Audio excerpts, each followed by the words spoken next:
Friends, మనకు రేవంత్ రెడ్డి అన్న అయితే ఒక సంవత్సరంలో 2 లక్షల ఉద్యోగాలు ఇస్తా, 2 లక్షల ఉద్యోగాలతో నిరుద్యోగులకు అందరికీ కూడా న్యాయం చేసి ప్రతి ఒక్కరికి ఉద్యోగం ఇస్తామని చెప్పేసి కాంగ్రెస్ ప్రభుత్వం తన మేనిఫెస్టోలో చేర్చింది, అధికారంలోకి వచ్చింది. అయితే ఈ వీడియో మొదటి నుండి చివరి వరకు చూడండి. ఈ వీడియోలో మీకు ఒక చక్కటి ఇన్ఫర్మేషన్ ఉంటుంది. ఇలాంటి విషయాలు, ఇలాంటి చట్టాలు మన భారత రాజ్యాంగంలో కనుక ఉంటే ఈ రోజున 2 లక్షల ఉద్యోగాలు టకీన వచ్చేటి.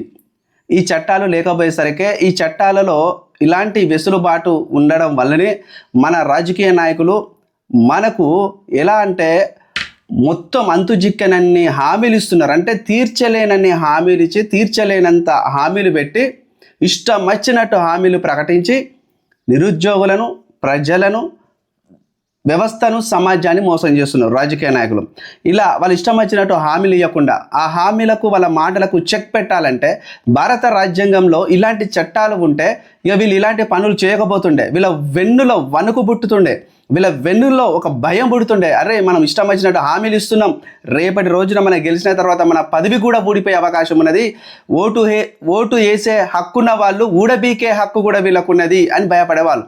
అంటే ఓటు వేస్తున్నాం మనం 5 సంవత్సరాలకు మన నాయకులను గెలిపించుకోవడానికి మనకు ఓటు హక్కు ఉన్నది. 5 సంవత్సరాలలో వాళ్ళు ఆడిందే ఆట, పాడిందే పాట, వాళ్ళు ఇష్టం వచ్చినట్టు వ్యవహరిస్తారు, మనపైన ఆధిపత్యం చెలాయిస్తారు, మనపైన ఒక విధంగా నియంతమైన పోకడ కూడా పోతారు. మరి ఇలాంటి వాళ్లకు 5 సంవత్సరాలు కళ్ళెం వేయకుండా వాళ్ళు ఇష్టం వచ్చినట్టు వదిలిపెడితే ఒక బర్రె గద చేనులో పడి మేసినట్టు వీళ్ళు సమాజం మీద పడి మొత్తంగా దోసుకొని ప్రజలకు ఇచ్చిన హామీలు పక్కకు నెట్టేసి, ప్రజలకు ఇచ్చిన అభివృద్ధి పనులు పక్కకు నెట్టేసి వీళ్ళ సొంత స్వార్థ ప్రయోజనాల కోసం డబ్బులు సంపాదించుకుంటారు. అయితే మన భారత రాజ్యాంగంలో ఇలాంటి చట్టాన్ని అప్పుడు బాబాసాహెబ్ అంబేద్కర్ ఎందుకు పెట్టలేదా అని నాకు ఒక ఆలోచన వచ్చింది. అసలు ఆ రోజున బాబాసాహెబ్ అంబేద్కర్ గారు భారత రాజ్యాంగంలో రైట్ టు రికాల్ అనే ఆప్షన్ పెట్టుంటే ఈ రోజున ముఖ్యమంత్రులకు, ప్రధానమంత్రులకు, ఎంపీలకు, ఎమ్మెల్యేలకు, సర్పంచ్లకు, కార్పొరేటర్లకు, ప్రతి ప్రజా ప్రతినిధులకు అందరికీ వెన్నులో వణుకుబడుతుండే, ఉచ్చ కూడా గారుతుండే. ఎందుకు ఈ పదాలు నేను వాడుతున్నానంటే వీళ్ళ ఇష్టం వచ్చిన రీతిలో పార్టీల నాయకులు ముఖ్యమంత్రులు కావడానికి అంతు చిక్కని, నెరవేర్చలేని హామీలు ఇస్తారు. ఇప్పటి వరకు మీరు చూసినారు కదా, మన తెలంగాణ రాష్ట్రంలో ఫస్ట్ ముఖ్యమంత్రి ఏం చెప్పిండు, ఇంటికో ఉద్యోగం అన్నాడు. ఆయన ఇచ్చిండా? ఇయ్యలే. ఎందుకు? వాళ్ళ మేనిఫెస్టోకు ఒక చట్టబద్ధత లేదు కాబట్టి. ఇప్పుడు థర్డ్ ముఖ్యమంత్రి అంటే 2 సార్లు కేసీఆర్ ముఖ్యమంత్రి ఉన్నాడు, ఇప్పుడు 3వసారి ముఖ్యమంత్రి పదవి, కానీ వ్యక్తుల పరంగా 2వ వాడు, పదవుల పరంగా 3వ వాడు ఈ యొక్క రేవంత్ రెడ్డి. మరి రేవంత్ రెడ్డి కూడా ఏం చెప్పిండు, ఒక్క సంవత్సరంలో 2 లక్షల ఉద్యోగాలు అన్నాడు. రాజు యువ వికాసం కింద మ్యాక్సిమంలో 10 లక్షల రూపాయల వరకు కూడా డబ్బులు ఇస్తానన్నాడు. అదేవిధంగా ఇంటర్మీడియట్, డిగ్రీ, పీజీ చదువుతున్న పిల్లలకు స్కూటీలు అన్నాడు. అదేవిధంగా వృద్ధాప్యులకు అందరికి వచ్చేసి 4,000 పైచీలకు వృద్ధాప్య పెన్షన్ అని కూడా చెప్పిండు. ఇక చెప్పుకుంటా పోతే చాలా ఉన్నాయన్న ముచ్చట్లు. మరి వీళ్ళందరూ హామీలు ప్రకటిస్తారు, హామీలు నెరవేర్చరు. ఎందుకు నెరవేర్చరు? వాళ్ళ మేనిఫెస్టోలో ఉన్నది కదా నెరవేర్చడానికి అని మీకు డౌట్ రావచ్చు. మేనిఫెస్టోలకు చట్టబద్ధత లేదు, అది వాళ్ళు రాసుకున్న ఒక చిత్తు కాగితం లాంటిది. కానీ వాళ్ళకి అది మాకు బైబిల్, ఖురాన్ అండ్ భగవద్గీత లాంటి పవిత్రమైనదని వాళ్ళ మాటలకే చెప్తారు, కానీ తూచే తప్పకుండా దాన్ని ఆచరించలేదు. కానీ రైట్ టు రికాల్ అనేది ఆప్షన్ ఈరోజు కనుక భారత రాజ్యాంగంలో ఉంటే ఈ రోజున ప్రతి పనిలో ఖచ్చితంగా పారదర్శకత, ట్రాన్స్పరెన్సీ ఉండేది. ఇది లేకపోవడం వల్లనే వీళ్ళు విచ్చలవిడిగా తయారైపోతున్నారు. రైట్ టు రికాల్ అనేది ఉంటే ఎలాంటి లాభాలు ఉండేవంటే మెయిన్గా ప్రజలకు ఇచ్చిన హామీలు నిలబెట్టుకునే పరిస్థితి వచ్చిండే. ఎందుకంటే ఒక్కసారి 2 లక్షల ఉద్యోగాలు మీకు ఇస్తా అన్న మాట ఆయన ఎప్పుడైతే అన్నాడో దానిపైన మనం సంవత్సరం రూపే రైట్ రికాల్ అనే ఆప్షన్తో మనం అందరం కూడా ఒక 25 నుండి 50% మంది ప్రజలు వాళ్ళ లేఖలను రాసి ఎలక్షన్ కమిషన్ పంపిస్తే ఎలక్షన్ కమిషన్ కూడా చూసి అవును ఈయన ఈ మాట కోసం పని చేస్తానని అన్నాడు, కానీ ఇంతవరకు నెరవేర్చలే. అంటే ఇక్కడ ప్రజలకు నష్టం జరుగుతుంది, ప్రజలకు ఇక్కడ పని చేస్తలేడు అని చెప్పేసి ఆ వ్యక్తిని తొలగించే ఆప్షన్ ఉండే. ఈ రైట్ రికాల్ లేకపోవడం వల్లనే ఈ రోజున భారతదేశంలో ఉన్న మొత్తంగా 500 పైచీలకు ఎంపీలు, అదేవిధంగా తెలంగాణలో 119 మంది ఎమ్మెల్యేలు, ఒక చీఫ్ మినిస్టర్, వీళ్ళందరూ కూడా ఇష్టం వచ్చినట్టు వ్యవహరిస్తున్నారు. మరి రైట్ టు రీకాల్ ఆప్షన్ పెడితే ఎంత బాగుండు అనిపించింది నాకు. ఎందుకంటే 5 సంవత్సరాల వరకు మన ఓటు వేసి 5 సంవత్సరాల వరకు రెక్కలు కట్టుకొని ఇక పని చేస్తాడు, అగ పని చేస్తాడని ఎదురు చూసే అవకాశం ఉండకపోతుండే. మధ్యలోనే మన ఓటేసే హక్కు ఉన్నప్పుడు ఊడబీకే హక్కు కూడా ఉండాలి కదా.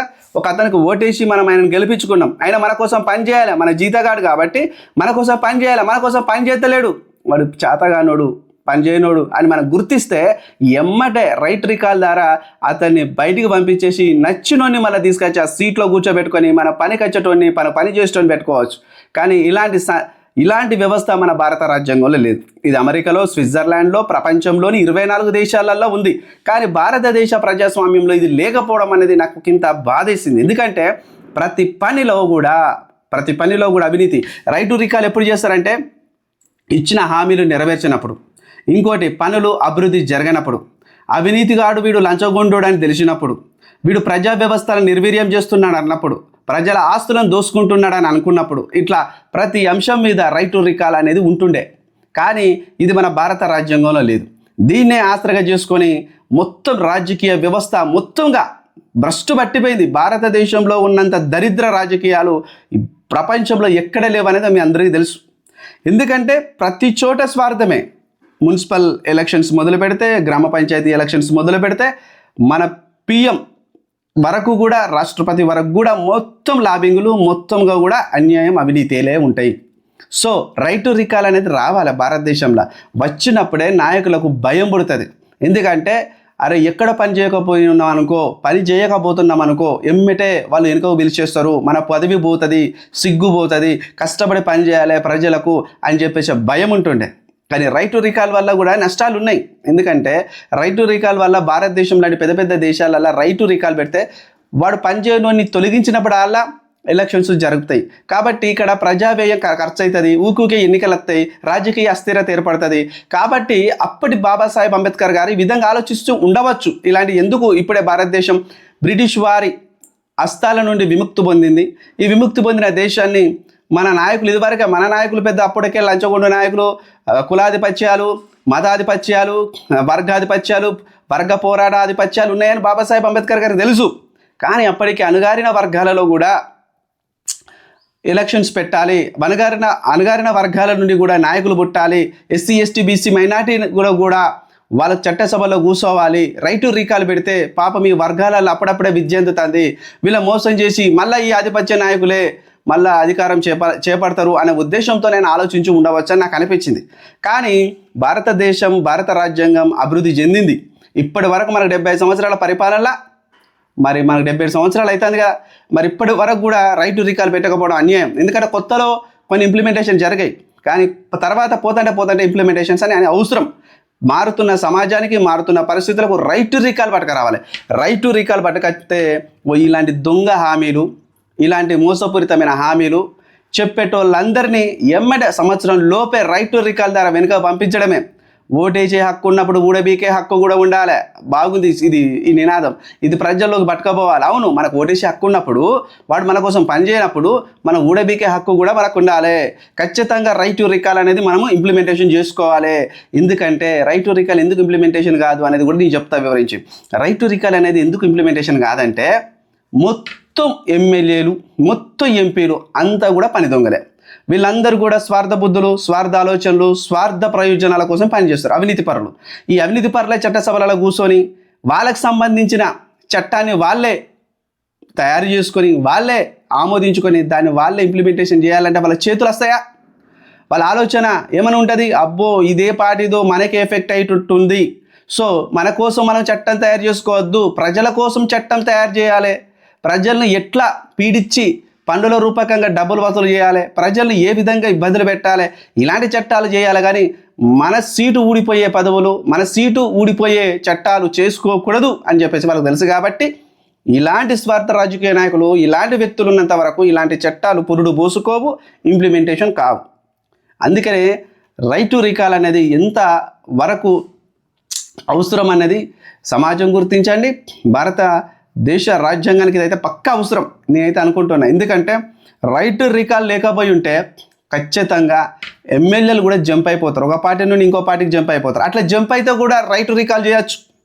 ఇప్పుడు ఒక అతను కాంగ్రెస్ పార్టీలో గెలిచి బీఆర్ఎస్లో వేయండి అనుకోండి, రైట్ టు రీకాల్తో ఆయన పదవి ఊడబీకేయచ్చు. బీఆర్ఎస్లో గెలిచి కాంగ్రెస్లోకి వేయండి అనుకోండి, రైట్ టు రీకాల్తో ఆయన పదవిని ఊడబీకేయచ్చు. అంటే ఇక్కడ పార్టీ మారే ఎమ్మెల్యేలను కూడా మన కంట్రోల్గా సెట్ చేసి ఒక సిస్టమ్ ఏర్పాటు చేయొచ్చు. అదే విధముగా గ్రామ పంచాయతీలలో కొన్ని మున్సిపాలిటీలలో కూడా రైట్ టు రికాల్ అనేది రాష్ట్ర స్థాయి విషయం కాబట్టి కొన్ని స్థానిక సంస్థల ఎలక్షన్స్లలో ఉన్నది. కానీ భారత రాజ్యాంగానికి లోబడి, కాన్స్టిట్యూషన్కి లోబడి కేంద్ర ప్రభుత్వం పనిచేస్తుంది, రాష్ట్ర ప్రభుత్వాలు పనిచేస్తాయి కాబట్టి వాళ్ళు ఇంప్లిమెంటేషన్ చేయరు.